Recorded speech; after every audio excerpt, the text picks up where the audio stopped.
Hello students. मेरी प्यारी Delhi, Lutyens की दिल्ली या दिल्ली दिल वालों की, ऐसे बहुत सारे सुंदर कोट्स दिए जाते हैं दिल्ली को। दिल्ली जो कि बहुत ही अच्छा शहर माना जाता है, इंडिया की कैपिटल सिटी है और इसको एक स्टेट का दर्जा दिया गया है। हाई कोर्ट है, यहाँ पे अपनी खुद की लेजिस्लेशन है और यूनियन टेरिटरी कैटेगरी में भी आती है। बट शायद इस दिल्ली को अब किसी की नजर लग गई है। पूरी दुनिया भर में दिल्ली को इस तरीके से यहाँ पे कमेंट पास किए जा रहे हैं कि दिल्ली शायद अब रहने लायक नहीं बची है और इंडिया को अपनी कैपिटल सिटी को चेंज करके कहीं और रख देना चाहिए। रिसेंटली कांग्रेस से एमपी शशि थरूर ने भी एक ऐसा कमेंट पास किया है जिसमें उन्होंने बोला है कि दिल्ली शायद अब रहने लायक नहीं बची है, हमें इंडोनेशिया की तरह अपनी कैपिटल सिटी को चेंज कर देना चाहिए।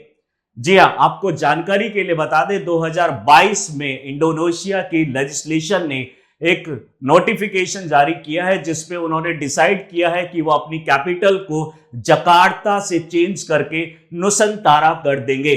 और यहां पे भी इनका जो मेन पर्पस और मेन रीजन था वो एयर पॉल्यूशन ही था। डेफिनेटली उनका हवाला देते हुए, उनका एग्जाम्पल देते हुए जो शशि थरूर हैं, उन्होंने एक कमेंट किया है कि इस तरह से हम दिल्ली में नहीं रह पाएंगे। हमारे जो मिनिस्टर्स हैं, इंपॉर्टेंट प्लेसेस हैं, बहुत ही ज्यादा जो हमारे जो सिक्योरिटी और ये सब चीज प्रोवाइड की जाती है दिल्ली के अंदर में, मिनिस्टर्स के प्लेसेस है, राजघाट है, पार्लियामेंट है, दिल्ली से पूरा का पूरा इंडिया चलता है और अब ये शायद रहने लायक नहीं बची है। एयर पॉल्यूशन लेवल इतना ज्यादा सीवियर लेवल पे है कि सारे रिकॉर्ड्स पिछले सालों के तोड़ दिए गए हैं 2024 के अंदर।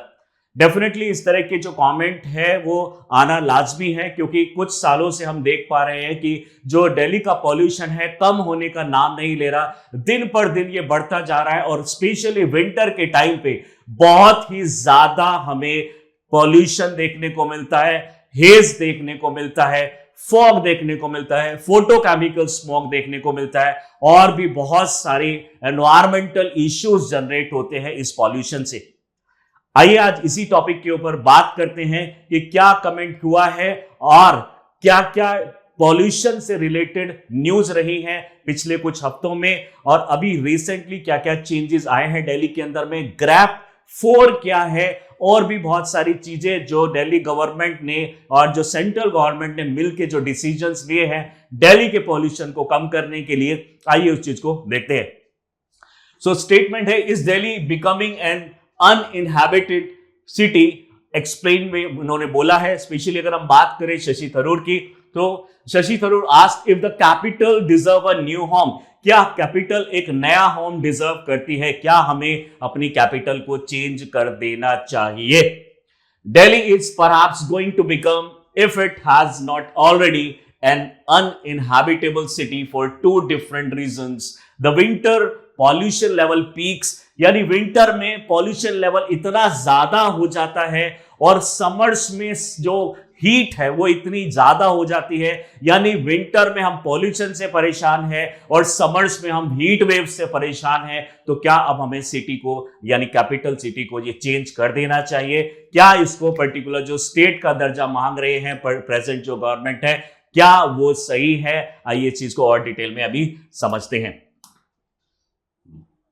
इससे पहले आपको एक जानकारी देना चाहते हैं, चहल एकेडमी लाए हैं एक स्पेशल डिस्काउंट ऑफर जिसमें हमारी ऑनलाइन जो फाउंडेशन कोर्सेज की फीस थी 99,999 से जस्ट 49,999 कर दी गई है और रिकॉर्डेड फाउंडेशन बैच की फीस 24,999 से जस्ट 19,999 कर दी गई है। इन दोनों ही कोर्सेज में यूपीएससी की सारी कंप्लीट प्रिपरेशन कराई जाती है, PYQs कराए जाते हैं, एसए कराया जाता है, जनरल स्टडीज के सारे पेपर कराए जाते हैं और भी इसमें यूपीएससी से रिलेटेड सारी सर्विसेज आपको प्रोवाइड करेंगे। यहाँ पे आप इस कोड को यूज कर सकते हैं इनके 50।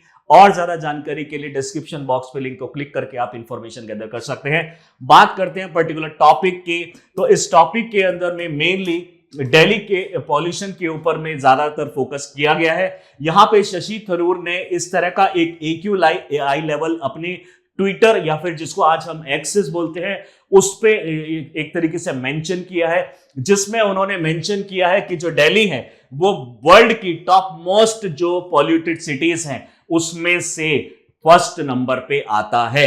तो डेफिनेटली जब इन्होंने ट्वीट किया था या एक्स किया था उस टाइम पे भी दिल्ली था, अभी फिलहाल उस टाइम पे ढाका सेकंड नंबर पे आता था जिस टाइम पे इन्होंने किया। एट प्रेजेंट अगर हम देखेंगे तो पाकिस्तान की जो सिटी है लाहौर अब इसमें सेकंड नंबर पे आती है। Then we have Chengdu, Mumbai, Karachi, Kolkata, Sofia, Dhaka, Bengaluru and Jakarta. ये सारी के सारी सिटीज टॉप में आती हैं और इसमें से अगर आप देखेंगे तो इंडिया में दिल्ली, यहां पे है मुंबई, यहां पे है कोलकाता। तो टॉप 10 में एट प्रेजेंट आप देख पा रहे हैं कि 3 सिटीज हमारी डायरेक्टली दिल्ली की दिखाई दे रही है। दिल्ली है, मुंबई है और कोलकाता है, जो कि top 10 most polluted cities of the world की कैटेगरी में आती है, जहां पे AQI level, air quality index level जो है बहुत ही ज्यादा हाई चला गया है। सीवियर को भी कई बार ये क्रॉस कर देता है। किसी किसी दिन में ये जो लेवल है 1100 से ऊपर होता है। जी हां, हमारे जो स्केल है वो सिर्फ 500 AQI स्पेशली PM लेवल को दिखाते हैं, लेकिन अब ये जो स्केल है हमारा 1100 से भी कई बार ऊपर चला जाता है। इसलिए डेफिनेटली इस तरह के कमेंट आना एक लाजमी है और बहुत सारे लोग अब कमेंट करेंगे भी। Delhi's air quality is nearly 5 times worse than the Dhaka, यानी ढाका से अगर हम कंपेयर करें तो उस टाइम पे जो थी, यानी यहां से यहां पे एट प्रेजेंट इसका 160 है और इंडिया का 460 है, यानी ये जो चेंज होता है अप्रोक्सीमेटली 5 टाइम्स ज्यादा है। World second most polluted cities की कैटेगरी में आ गया है जो हमारा ढाका, और उससे भी ऊपर यानी वर्ल्ड में टॉप फर्स्ट पे हमारा आता है दिल्ली। डेफिनेटली जब भी यूपीएससी में इस तरह के क्वेश्चन आएंगे तो आप इसको बहुत ज्यादा नेगेटिव फॉर्म में जाके नहीं लिखेंगे, क्योंकि इसका एक दूसरा एस्पेक्ट भी हो सकता है। आप ये बोल सकते हैं कि वर्ल्ड की टॉप मोस्ट डेवलपिंग जो सिटी है दैट इज दिल्ली, यानी यहां पे आपको एक पॉजिटिव एटीट्यूड भी दिखाना है, ये भी दिखाना है कि पूरे वर्ल्ड में सबसे फास्टेस्ट ग्रोइंग इकोनॉमी हमारी दिल्ली की है। तो डेफिनेटली एक दूसरा एस्पेक्ट इसको दिखा सकते हैं। एक बैलेंस अप्रोच आपको रखनी होगी पेपर के अंदर में। Despite this alarming statistics, the government has failed to address the crisis, allowing pollution level to worsen year after year। दिन पर दिन, साल भर साल ये हमारे जो पॉल्यूशन लेवल है वो वर्स्ट कैटेगरी में जाता जा रहा है। थरूर जो critic highlights the need for urgent government intervention to protect citizens health and wellbeing, यानी ह्यूमन हेल्थ और वेलबींग के लिए गवर्नमेंट को इमीडिएट कुछ इफेक्ट करने होंगे। कोई यहां पे मैकेनिज्म स्टार्ट करना होगा। जो हम इवन ऑड और जो वाटर जो स्प्रे किया जा रहा है वो सफिशिएंट नहीं है अकॉर्डिंग टू शशि थरूर, क्योंकि एक सही बात भी हो सकती है। यहां पे अगर बात करें Tharoor disillusionment with government actions, उसके अगेंस्ट कैसे बोल रहे हैं। Shared his frustration with the past effort to tackle air pollution including the AQI जो राउंड टेबल कॉन्फ्रेंस हुई थी दिल्ली के अंदर में, वो भी प्रॉपरली सक्सेसफुली एक तरीके से अचीव नहीं हो पा रहे उनके टारगेट्स। यहां पे अगर हम करंट सिचुएशन की बात करें, दिल्ली अनइनहैबिटेबल हो गई है, रहने लायक नहीं बची है during the peak pollution months, calling it question its status as the national capital. क्या इसको अभी भी नेशनल कैपिटल बोलना चाहिए या नहीं? डेफिनेटली एक ये पॉलिटिकल स्टेटमेंट है, हम इस पे कोई ज्यादा अपनी तरफ से कमेंट नहीं कर सकते हैं। सबके अपने अपने व्यूज हो सकते हैं, बट मेन चीज है कि इसके अंदर में हमें टेक्निकलिटी में बहुत ज्यादा जाना पड़ेगा कि आखिर क्यों दिल्ली के अंदर में इतना ज्यादा पॉल्यूशन होता है। क्या सिर्फ दिल्ली के लोग ही इसके लिए जिम्मेवार है या फिर बाहर से आने वाले लोग भी इसके लिए कुछ यानी जिम्मेवार है? कौन कौन से सेक्टर्स है जहां पे ये पॉल्यूशन होता है और किस तरीके से इसको कम किया जा सकता है? उदाहरण के तौर पे आप यहां पे दिल्ली गुरुगांव का जो हाईवे देख पा रहे हैं, यहां पे दिखा रहा है कि बहुत सारा इन्फ्लक्स भी होता है दिल्ली के अंदर में बाहर वाली स्टेट से। नो डाउट हम इसके अंदर में दूसरी स्टेट्स के ऊपर ब्लेम नहीं कर रहे हैं, डेफिनेटली बिजनेस दिल्ली का वहीं से चलता है, बट यहां पे भी एक बहुत बड़ा one of the reason of the air pollution in the Delhi is the influx of the citizens of the other states and the cities nearby। उदाहरण के तौर पे अगर हम बताएं तो जो हमारा एनसीटी एरिया है, सबसे पहले न्यू दिल्ली है। न्यू दिल्ली के ऊपर में जो आसपास की डिस्ट्रिक्ट हैं, ये सारे डिस्ट्रिक्ट को मिला के इसको बोलते हैं नेशनल कैपिटल टेरिटरी, एनसीटी। इस पूरी यानी पूरी नेशनल कैपिटल ये पूरा रीजन होगा, और एनसीटी के बाहर जो हमारे गुरुग्राम है, फरीदाबाद है, गाजियाबाद है, मेरठ है, और थोड़ा दूर जाके और ये सारे जो आसपास के डिस्ट्रिक्ट है, दूसरी स्टेट्स के डिस्ट्रिक्ट को भी अगर हम मिला देते हैं तो इसको बोला जाता है एनसीआर। नो डाउट इसमें एनसीटी इंक्लूडेड है, यानी NCT plus the districts of other states is combinedly known as National Capital Region। तो ये जो एनसीआर वाला रीजन है, टोटल पॉल्यूशन कई बार इसमें ज्यादा होता है और दिल्ली कई बार उसमें बच जाता है, ऐसा भी कई बार देखने को मिलता है। यानी दूसरी स्टेट से आना और जाना ये भी एक बहुत बड़ा रीजन है। डेफिनेटली वो लोग उसके लिए मेनली जिम्मेवार नहीं है, और जिम्मेवार है हमारा जो सिस्टम है, हमारे जो रोड है, रिंग रोड जो सिस्टम है, आउटर रिंग रोड और इनर रिंग रोड जो सिस्टम बनाए गए थे, मेनली ल्यूटियंस के टाइम पे बनाए गए थे। 1944 के आसपास में उनकी डेथ हो जाती है, जिसको ब्रिटिश आर्किटेक्ट भी बोला जाता है। इंडिया के दिल्ली के जो बड़े बड़े जो बिल्डिंग्स है, आर्किटेक्ट्स है, आर्किटेक्चर्स हैं, वो ज्यादातर बनाए हैं ल्यूटन्स ने। अगर आप पार्लियामेंट विजिट करेंगे, राष्ट्रपति भवन विजिट करेंगे, तो वहां पे हर वॉल पे लिखा होगा ल्यूटियंस। तो यहां पे इन्होंने ल्यूटियंस को एक तरीके से उसको एक नाम दिया है, पॉल्यूटियंस दिल्ली बोलना चाहिए, यानी जो ल्यूटियन की दिल्ली बोला जाता है उसको पॉल्यूटेंट दिल्ली नाम दे देना चाहिए। यहां पे एक तरीके से ये सैनिटरिकल एक साइन बोर्ड है, एक सैनिटरिकल ऑब्जर्वेशंस है। रियलिटी में हम इसको ऐसा कुछ नहीं बोल रहे, एक तरीके से जब नेगेटिव सेंस में किसी को अच्छा करने के लिए, यानी किसी को एक तरीके से बढ़ावा देने के लिए, और जब ऐसे स्टेटमेंट दिए जाते हैं उसको सैनिटरिकल बोलते हैं। तो वहां पे इन्होंने बोला है कि होज खास को हेज खास बोल देना चाहिए, और जो चांदनी चौक है उसका चौक की जो स्पेलिंग है CHOWK से CHOKE यानी चौक कर देनी चाहिए। तो ये इन्होंने स्टेटमेंट दिया है। यहां पे जो हमारा कर्तव्य पाथ है, जो रायसेना हिल्स में हमारा जो कर्तव्य पाथ है, यानी इंडिया गेट से लेकर राष्ट्रपति भवन तक का 3 किलोमीटर का जो ये रोड है, उसको रायसेना हिल के ऊपर में उसको कर्तव्य पाथ नाम दिया गया था।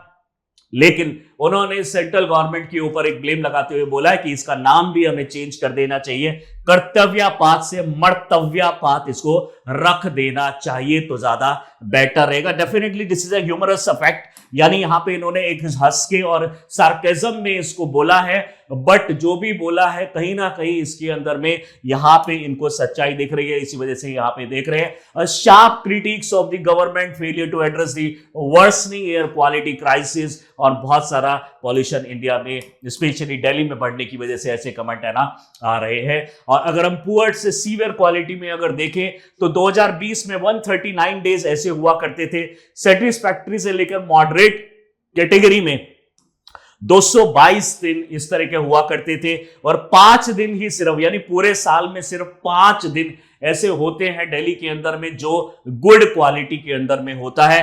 आज की अगर हम बात करें तो जो poor to severe 189 days poor to severe range में जाते हैं, सेटिस्फैक्टरी टू मॉडरेट 175, और पूरे साल में सिर्फ 2 दिन AQI लेवल हमारा सबसे बेस्ट होता है और गुड कैटेगरी के अंदर में आता है। जरूरत है यहां पे हमें एक हार्श स्टेप्स लेने पड़ेंगे, स्ट्रिक्ट एक्शंस लेने पड़ेंगे, जो कि दिल्ली गवर्नमेंट ने लिए भी हैं, लेकिन वो शायद सफिशिएंट नहीं है इसको पूरा कम करने में। सुप्रीम कोर्ट की अगर माने, सुप्रीम कोर्ट ने डायरेक्टली इंटरवीन किया है, क्योंकि उसके पास ये अथॉरिटी है। सुप्रीम कोर्ट ने डायरेक्टली इंटरवीन करके सेंट्रल गवर्नमेंट, स्टेट गवर्नमेंट को ऑर्डर दिया है कि क्विकली कोई ना कोई एक्शन लीजिए, अदरवाइज बहुत सारा प्रॉब्लम्स हो सकती हैं। डेफिनेटली ये जो हम बात कर रहे हैं, ये हेल्थ इश्यूज और ये सारी चीजें तो आप कंसीडर करते ही हैं, लेकिन साथ साथ अगर हम इसके दूसरे एस्पेक्ट को देखें तो उदाहरण के लिए अगर मान लीजिए किसी सिटी के अंदर में बहुत ज्यादा पॉल्यूशन है, तो वहां की इकोनॉमिक एक्टिविटीज पे बहुत ज्यादा फर्क पड़ता है। ह्यूमन हेल्थ की इफेक्ट होने की वजह से जो आपकी प्रोडक्टिविटी है वो भी बहुत ज्यादा फर्क पड़ता है। बराक ओबामा जिस टाइम पे प्रेसिडेंट बने थे और वो जब इंडिया के अंदर में आने वाले थे, तो उससे पहले 3 महीने पहले तक AQI लेवल यहां डाउन ना होने की वजह से जो न्यूक्लियर डील हमने साइन करनी थी वो 3 मंथ्स के लिए डिले हो गई थी। यानी इसके सिर्फ हमारे एक ही एस्पेक्ट नहीं है, मल्टीपल एस्पेक्ट्स हैं। इकोनॉमिक वैल्यूज इसमें बहुत सारा कम हो जाती है। और हो सकता था कि अगर वो दिल्ली को विजिट ही ना करते तो जो एमओयू यहां पे साइन किया गया, जिसको बाद में इसको कन्वर्ट भी किया गया, वो शायद नहीं हो पाता था। और ये बहुत ज्यादा इंपॉर्टेंट हो जाता है यहां पे दिल्ली गवर्नमेंट के ऊपर, सेंट्रल गवर्नमेंट के ऊपर और the commission for the air quality management के ऊपर में सीधा साधा उन्होंने बोला है कि आप लोगों को ये करना पड़ेगा, एनफोर्समेंट करनी पड़ेगी। जैसे कि आप जानते हैं दिल्ली के अंदर में स्टेज 4 ग्रैप लागू हो गया है, यानी बाहर से आने वाले व्हीकल्स के ऊपर में रेस्ट्रिक्शन लग गई है। स्पेशली वो व्हीकल्स जो डीजल के होंगे उनको अलाउड नहीं किया जा रहा है। प्लस में यहां पे जो दूसरे एक्शंस भी इसके अंदर में लिए गए हैं, हर जगह स्प्रे किया जा रहा है और बहुत सारा कंस्ट्रक्शन जो हो रही थी बड़े लेवल पे उसको बंद कर दिया गया है। यानी एटलीस्ट जनवरी तक ये चलेगा, यानी जनवरी तक, स्टार्टिंग जनवरी तक ये बैन रहेगी कंस्ट्रक्शन वर्क बड़े लेवल पे जो भी हो रहा है। प्लस में हमारे जो व्हीकल्स हैं उनकी एंट्री को बंद कर दिया गया है। नॉन एसेंशियल वर्क्स जो और कंस्ट्रक्शन, ये सारी चीजें हैं, यानी जो इमीडिएटली रिक्वायरमेंट नहीं है इस तरह के कंस्ट्रक्शन वर्क, डेवलपमेंट वर्क्स, यहाँ पे स्लाइडिंग जो भी चीजें होती हैं, ये सारी चीजों को कुछ टाइम के लिए टेम्परेरी बेसिस पे बंद कर दिया गया है बाय द सुप्रीम कोर्ट, जो इन्होंने बोला है। बात करें इंपैक्ट की, तो इसका इंपैक्ट क्या पड़ता है? डेफिनेटली बहुत ही सीवियर इंपैक्ट पड़ता है, स्पेशली पार्टिकुलेट मैटर 2.5 की अगर हम बात करें, जो कि 30 गुना कम साइज के होते हैं ह्यूमन हेयर से, यानी हमारे बालों से भी 3 गुना कम साइज के PM 2.5 होते हैं पार्टिकल्स। ये पार्टिकुलेट मैटर्स जो होते हैं इतने छोटे होने की वजह से हमारे रेस्पिरेटरी ट्रैक्ट में एंटर कर सकते हैं, हमारी बॉडी में डीप लेवल में एंटर करने के बाद ये पॉल्यूशन के जो पार्टिकल्स हैं हमारे अंदर बहुत ज्यादा सीवियर प्रॉब्लम्स ला सकते हैं। स्किन एजिंग हो सकती है, यहाँ पे lung disease, asthma, lung development, pneumonia, insulin resistance हो सकते हैं, डायबिटीज हो सकती है, ब्लड क्लोटिंग हो सकता है, स्ट्रोक आ सकता है, brain development, mental health, dementia हो सकता है, हार्ट डिसीज, ब्लड प्रेशर बढ़ सकता है, प्रीमैच्योर बर्थ जो है आपका वो हो सकता है, लो बर्थ रेट हो सकता है, स्पर्म काउंट कम हो सकते हैं, प्रेगनेंसी में इलनेस बढ़ सकती है। ऐसे बहुत सारे इंपैक्ट हो सकते हैं PM 2.5 के लिए। जानकारी के लिए आपको बताएं कि 2.5 का यहां पे मतलब होता है कि कोई भी ऐसे पार्टिकल जिसका साइज 0.001 माइक्रोन से लेकर 2.5 माइक्रोन होगा, उसको हम बोलेंगे पार्टिकुलेट मैटर 2.5। और पार्टिकुलेट मैटर 10 का मतलब है जिस भी पार्टिकल का साइज 2.5 से लेकर 10 माइक्रोमीटर के बीच में होगा, सारे पार्टिकल जो इसके साइज के कम है, इस साइज से कम है, that comes under this category. तो अगर साइज इसमें मैटर करता है, चाहे वो 10,000 टाइप के पार्टिकल्स हैं, अलग अलग टाइप के पार्टिकल्स हैं, पॉलन्स हैं, एस्बेस्टस है, सूट है, वुडन सूट है, केमिकल्स के पार्टिकल्स है, ऑर्गेनिक है, इनऑर्गेनिक है, कोई भी पार्टिकल जिसका साइज इस बीच में लाइक करता है, that is known as 2.5। And if the size vary between 2.5 to 10 micron, that is actually known as PM 10। तो अगर हम साइज के बेसिस पे देखें, definitely PM 10 is heavier than PM 2.5, so it will get settle down on the surfaces. यानी अगर हम बात करें, जब आप अपनी गाड़ी को बाहर पार्क करते हैं, बाइक को बाहर पार्क करते हैं, तो आपने देखा होगा उसके ऊपर एक धूल जम जाती है। वो जो धूल होती है वो PM 2.5 से लेकर PM 2 यानी 10 तक होती है, यानी ये कैटेगरी PM 10 कैटेगरी कहलाएगी। लेकिन जो हवा में उड़ने वाले पार्टिकल्स होते हैं, that is known as PM 2.5, जिसमें पार्टिकल का साइज इतना कम होता है कि विंड की स्पीड के साथ साथ वो एरोसोल बना लेता है और विंड की स्पीड के साथ ही वो मूव करता जाता है। तो डेफिनेटली एक बहुत बड़ा प्रॉब्लम यहां पे रेज हो सकता है। बट क्या दिल्ली अकेले ही इसके लिए जिम्मेवार है? डेटा के अकॉर्डिंगली दिल्ली का टोटल कंट्रीब्यूशन 49.44% है। ओवरऑल अगर जितना भी दिल्ली के अंदर में पॉल्यूशन होता है उसमें सबसे ज्यादा कंट्रीब्यूशन व्हीकल्स से आता है। उसके बाद अगर हम बात करेंगे तो टायर, ब्रेक वियर और टीयर जो 24% ये पॉल्यूशन करते हैं। कोल और फ्लाई ऐश जो कि ज्यादातर थर्मल पावर प्लांट से निकल के आते हैं 14% करते हैं। यहां पे जो दूसरे होते हैं 11%, LPG 6%, म्यूनिसिपल सॉलिड वेस्ट में 6%, जो सॉलिड एंड रोड डस्ट है 4%, और इन सब में से जो 40% वो सिर्फ दिल्ली वालों ने किया है, दिल्ली के अंदर में, और दिल्ली का कंट्रीब्यूशन है। लेकिन जो बाहर से जो उड़ के जो आता है उसको मिला के अगर हम टोटल 100% मानते हैं, उस 100 में से ये सारी चीजें होंगी, और उसका 49.44 सिर्फ दिल्ली के अंदर में जनरेट हुआ है, और बाकी 51 पॉइंट समथिंग वो बाहर वाली स्टेट से आया है। बट डेफिनेटली आप व्हीकल को इसमें एक जिम्मेवार नहीं बोल सकते। बहुत सारे फैक्टर्स हैं इसके अंदर में जिसकी वजह से यहाँ पे पॉल्यूशन बढ़ा है। स्टबल बर्निंग, जिसको बहुत ज्यादा एक तरीके से डिफेम किया गया है, आसपास की स्टेट्स में जो यहाँ पे पराली जो इसको बर्न किया जाता है, दरअसल जो राबी और जो खारिफ क्रॉप के बीच में, यानी जब खारिफ क्रॉप को यहाँ पे कट किया जाता है, हार्वेस्ट किया जाता है, और दूसरी क्रॉप राबी क्रॉप को वहां पे ग्रो करना होता है, वीट को जब ग्रो करना होता है, तो उसके बीच का जो टाइम पीरियड होता है, जनरली फार्मर्स उस टाइम पीरियड में बहुत ज्यादा टाइम ना मिलने की वजह से जो क्रॉप है उसको, यानी जो कटिंग के बाद जो रेमिनेंट्स बचेंगे स्टबल को बर्न कर देते हैं, जो कि एक अच्छा तरीका नहीं है। ये लगभग 15 से 35% है। ये डिपेंड करता है कि डायरेक्शन कौन सी है, किस डायरेक्शन से, अगर डायरेक्शन दूसरी स्टेट से दिल्ली की तरफ होगी तो यहां पे पॉल्यूशन बढ़ेगा, अदरवाइज ये नहीं बढ़ेगा। कुछ दिन से हमारी जो विंड की स्पीड है दिल्ली के आसपास में वो 1 किलोमीटर पर सेकंड से पर आवर से ये 1.2 किलोमीटर पर आवर की स्पीड आजकल चल रही है। इतनी स्पीड में जो स्टबल बर्निंग के जो पार्टिकल्स हैं बहुत ज्यादा उड़ नहीं पाते हैं और ये एक जगह रुक जाते हैं, और इंडिया एक अर्बन हीटिंग आइलैंड भी बन चुका है, यानी यहाँ पे स्काई स्क्रैपर बिल्डिंग होने की वजह से स्पीड जो विंड की बहुत कम होती है और पॉल्यूशन ठहर जाता है, और ठंड में ये पॉल्यूशन बाहर आउटर ब्लैंकेट बनने की वजह से कोल्ड एयर का ये बाहर भी नहीं जा पाता है। अगर हम 2023 की रिपोर्ट के अकॉर्डिंगली देखें, half of the PM 2.5 pollution is generated within Delhi itself, highlighting the need for local action on traffic emission, industrial pollution and waste management के ऊपर खासा हमें ध्यान देना पड़ेगा।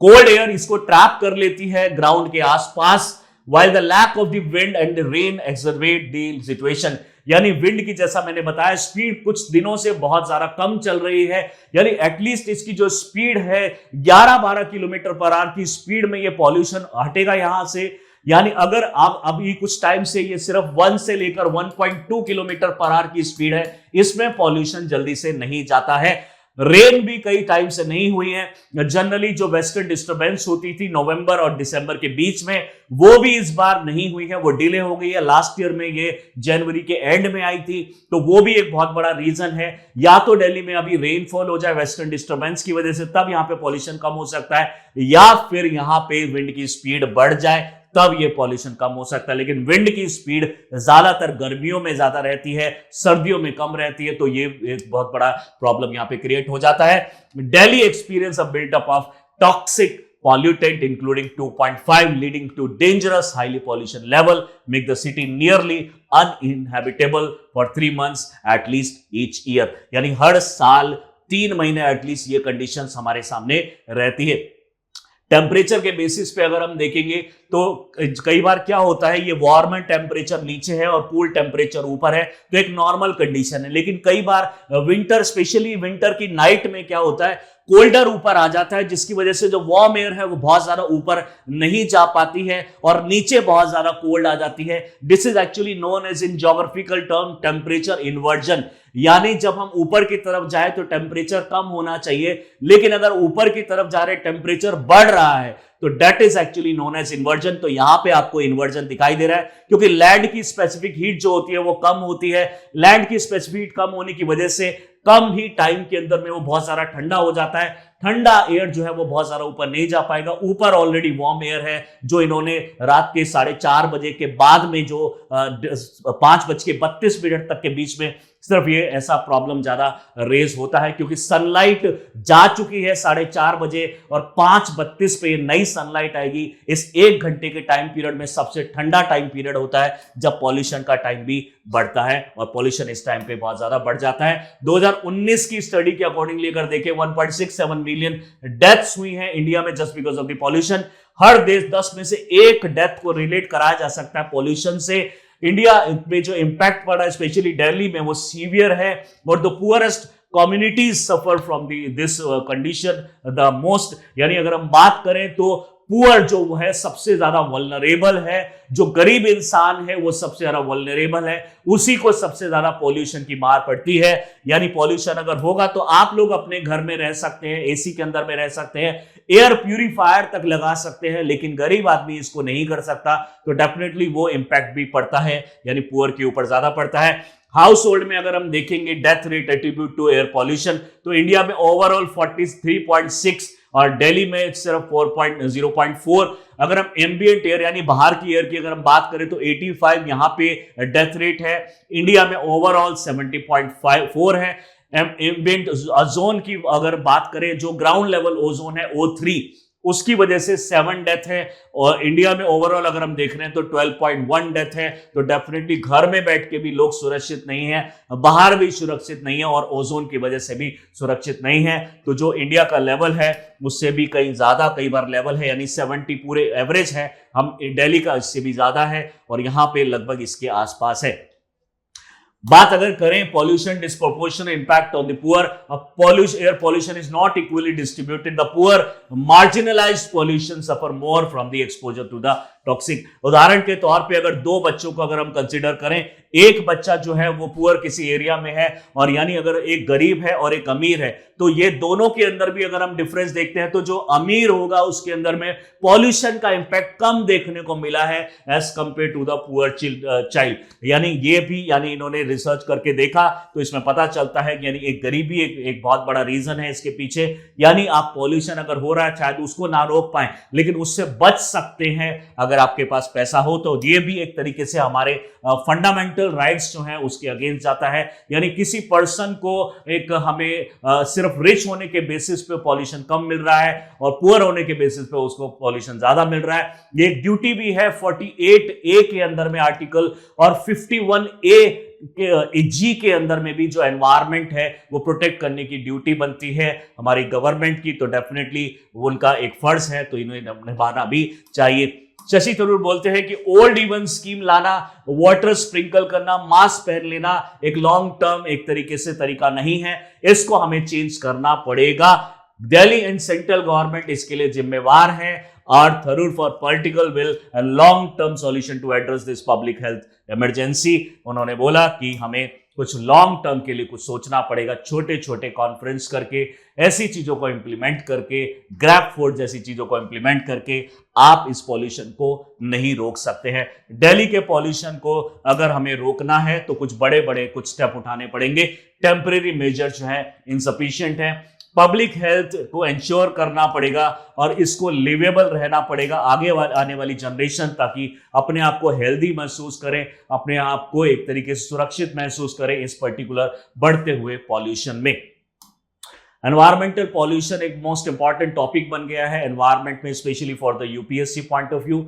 और इस तरह के वीडियोस को देखने के लिए do subscribe our channel Chahal Academy. Thank you.